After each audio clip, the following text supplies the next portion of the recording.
All right, hello everybody, and welcome to another episode in our countdown to the Forbidden West, where I count down my top 10 favorite machines in Horizon Zero Dawn.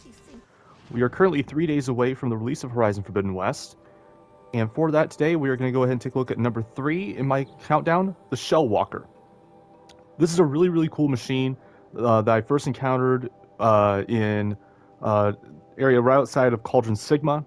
There was like a whole little group of them, and it threw me for a loop because they exist in a large group, and they also have these giant shields, and so those shields are actually covering a large amount of their body, and I was having a hard time figuring out how to go ahead and actually beat them. They definitely posed a challenge when I first started, but they're actually one of the coolest machines in the game, in my opinion. Let's go ahead and take a look here. So first off, their overrides are at Cauldron Row, which if we go ahead and go to our map here, we can find Cauldron Row here, just east of the Copper Deeps, right here, Cauldron Row.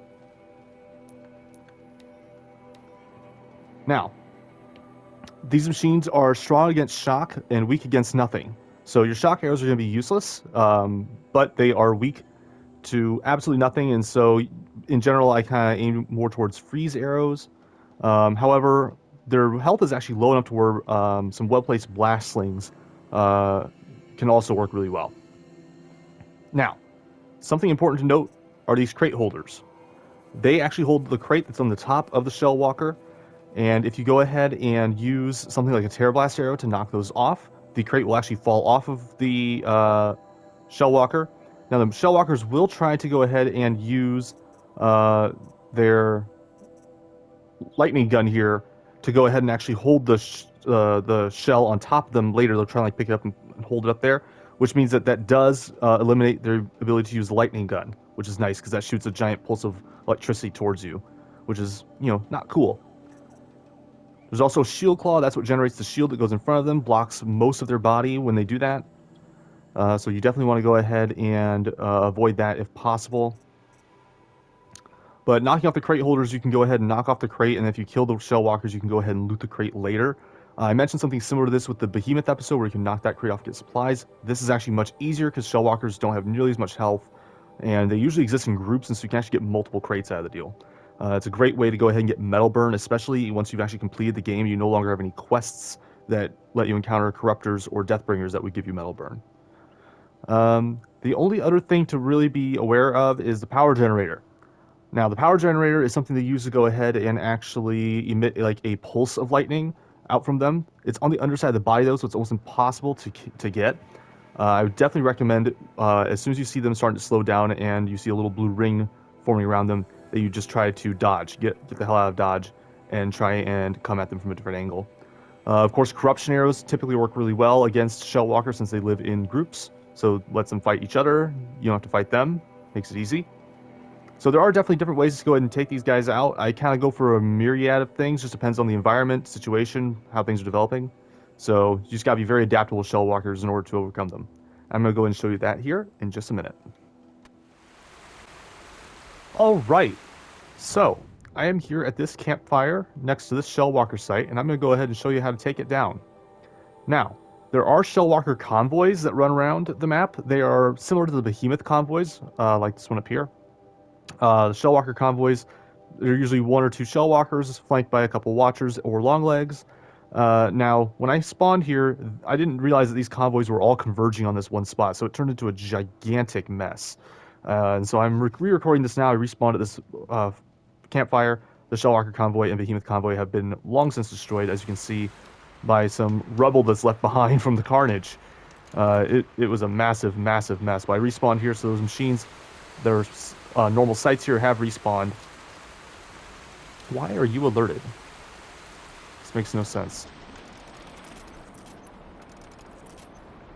So what I'm going to go ahead and do is load a few Terror Blast arrows on my bow here. Load a few of these freeze arrows. They're already loaded. And I'm going to go ahead and load a few fire arrows. They're already loaded as well. And what I'm going to go ahead and do is I'm actually going to go ahead and aim for those parts on their backsides, if I can, that hold those crates. Right there. You're not going to like this. That knocks the crates off. If you try to kill the machine before those crates are knocked off, the machine does kind of explode. Alright, that's the lightning gun.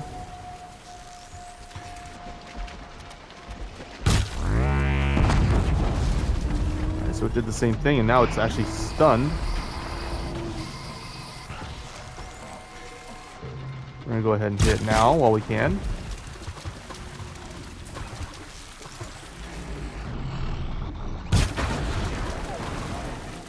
Nope, you're not picking up that crate. Not a chance.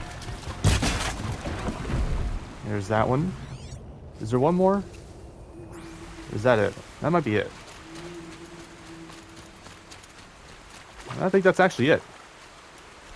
Not gonna lie, that was actually a little anticlimactic. Then again, I just went through a gigantic fight earlier that was really stressful. As you can see there, you can get rare coils and weaves off of shell walkers.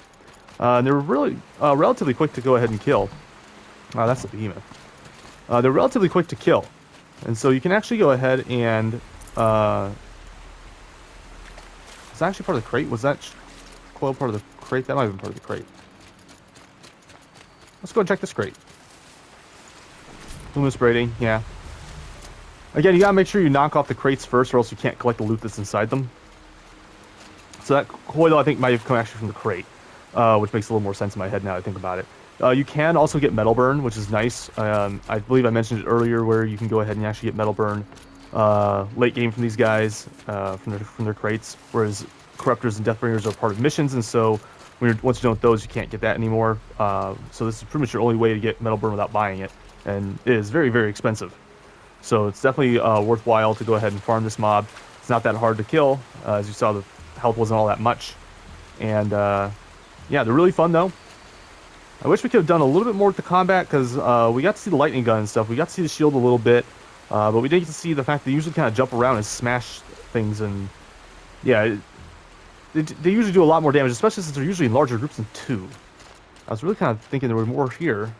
There seemed to be a lot more last time, but then again, there was also a shell walker convoy that kind of converged, so that might have added to it a little bit. Alright, well that's actually about all I've got for shell walkers. So, that is my number 3 favorite machine. They're really, really cool machines. I hope you like them as well. Have yourselves a great day.